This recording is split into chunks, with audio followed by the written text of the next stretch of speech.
Magandang hapon mga kababayan, ako po si Jaza Melo at kayo'y nakatutok sa Unlad Pilipinas, kung saan pagsulong ng bayan ang ating adhikain. Dito sa Unlad Pilipinas ay tinatalakay natin ang iba't ibang issue ng lipunan at dahil nga pagsulong ng bayan ang ating adhikain, ating tatalakayin ang tungkuling paglilingkod bayan ng Universidad ng Pilipinas. Ngayon ay kasama natin si Mr. Nestor Ranieses, ang Assistant Vice President for Administration and Director at ang profesor ng Industrial and Systems Engineering. Ayan, maraming welcome po to Unlad Pilipinas, Okay, Sir maraming salamat, Nestor Jazz. Ranieses. Ayan, thank you po ulit. At yan, para po umpisahan ang ating diskusyon, konting background lang po kung saan nga, kung kailan nagsimula itong pamantasan at ano ba yung mga layunin sa pagbuo nito? Natatag ang Universidad ng Pilipinas noong 1908. Yes. Originally as American University of the Philippines. At ngayon, makikita natin, dumaan na siya ng more than a century. Yes. Diba? 2008, nag-celebrate tayo ng Centennial University. Ngayon, 2016 na. And noong 2008, nagkaroon ng pagbabago ang karakter ng universidad. Dahil natatag na yung universidad bilang isang national university. Bilang national university, lumawak po ang naging misyon ng universidad. And napakalaking pagbabago sa kabubuan ng ating universidad. Hindi lang pang-akademiko, instruction, research, in extension, but lumawak yung tinatawag na public service character ng universidad. So, is it safe to say po na sa simula't simula pa lang included na kagad yung public service at ngayon ay pinaiigting pa natin Mas pinatingkad ngayon Yes po. doon sa batas na nagbuo ng UP as a national university. Nakalagay na talaga doon, nakaukit sa ating batas na ang UP is a public service university. So, ganyan po, sa tingin niyo ba, yung UP chapter lang po yung nabigyan ng, kumbaga, task na maglingkod bayan or meron din po sa bawat colleges or sa iba't ibang sektor ng UP ang meron din pong ganitong layunin? Yung Ang kagandahan po service? nito, di ba, kung nakikita po natin, yung UP ngayon as a national university ay binubuo ng iba-ibang constituent universities, di ba? Yes. Meron tayong UP Diliman, meron tayong UP Los Baños, meron tayong UP Manila, meron kang UP Baguio, meron kang UP Visayas, meron kang UP Mindanao, meron kang UP Cebu, meron kang Open University, Yes. at isa pa na kuminsan hindi po nalalaman ng lahat, ang ating Philippine General Hospital.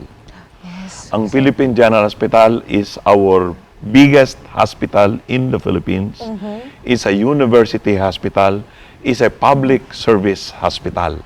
So lahat po ng ating mga constituent universities ay imbued with this public service character. Yeah, okay. So hindi lang po itong andito sa mother natin sa Diliman, kundi lahat ng ating constituent universities. Okay, so sa ano pong paraan na papakita ng universidad ang kanyang kakanyahan sa sa public service? So, meron po ba kayong concrete examples Oo. ng paglilingkod bayan ng Marami po tayong mga konkretong mekanismo kung paano naipapakita ng universidad ang kanyang public service.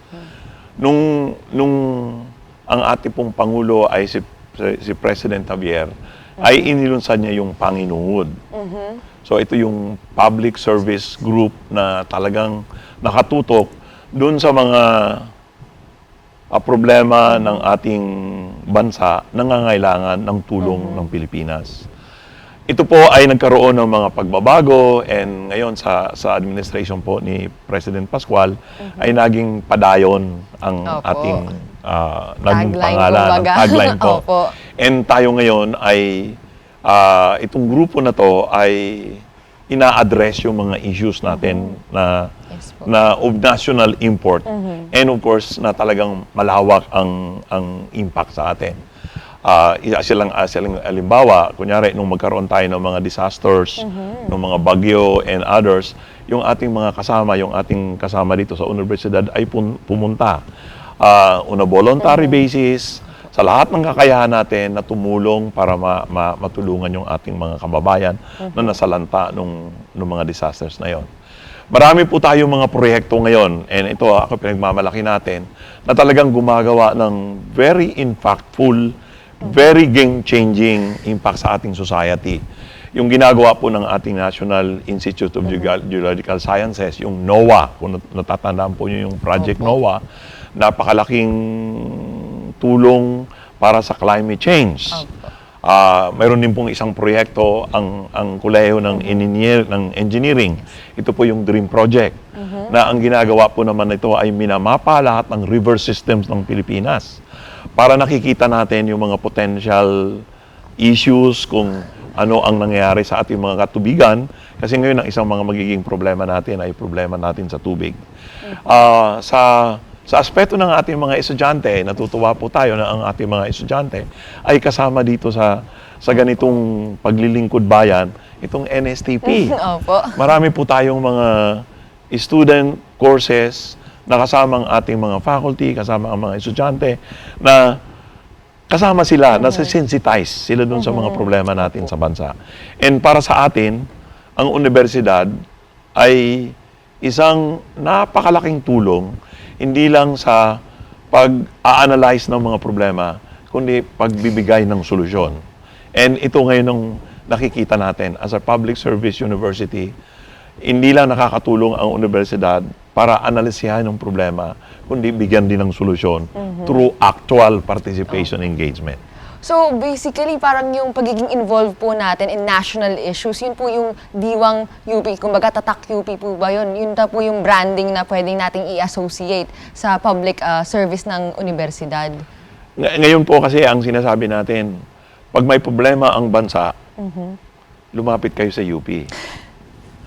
Makakabigay sila ng tunay na mukha ng problema at makikita natin kung ano-ano ang mga solusyon na pwede makatulong para solbihan yung problema. Okay po. So, in the future po ba, paano nyo po nakikita ang public service, ang paglilingkod bayan ng universidad? Ang nakikita po natin in the future, ang UP will really be a university of the people. Nakikita natin ang universidad na napakalaking papel para igiya what the future of the Philippines is. What you see in UP is what you see in the Philippines. What we want to see as a beautiful Philippines, kailangan makikita po natin dito sa ating universidad. And most importantly, na lahat ng mga sinasabi nating stakeholders, students, faculty, staff, administrators, alumni, ay nagbubuklod-buklod para talagang ialay yung kanilang mga kakayahan, mga resources, at lahat ng ating isa pooling of talents para talaga ma-solve yung problema ng ating bansa at mabigyan ng solusyon. Oo nga po. At ayun, parang napansin ko na talaga hindi natin maiaalis ang UP bilang isang kakabit na ng national progress. At masasabi ko na napakagandang tunguhin nga ito ng universidad pagdating sa public service. And saka dyan sa natin din, i-note po natin na lahat ng mga estudyante ng universidad ay eskolar ng bayan. Lahat po tayo ay nandito kasi ang bansa ay nag-i-invest. And every one of us in the university is being looked upon by the country na talagang etong mga nandito, mga estudyante, mga faculty, and others are there to serve the nation. Ayan, tandaan po natin yan mga kababayan. At yan po, maraming salamat po Sir Nestor maraming Reneses sa salamat, pagbabahagi Jazz. sa amin ng inyong kaalaman sa tunguhing paglilingkod ng Universidad ng Pilipinas. Kaya naman, mga kababayan, isang malaman na talakayan na naman ang ating nasaksihan ngayong hapong ito. Sigurado akong marami kayong natutunan, kaya naman tutukan ninyong muli ang mga susunod pa naming edisyon. Muli, ako po si Jazza Melo at ito ang Unlad Pilipinas. Maraming salamat and God bless you all.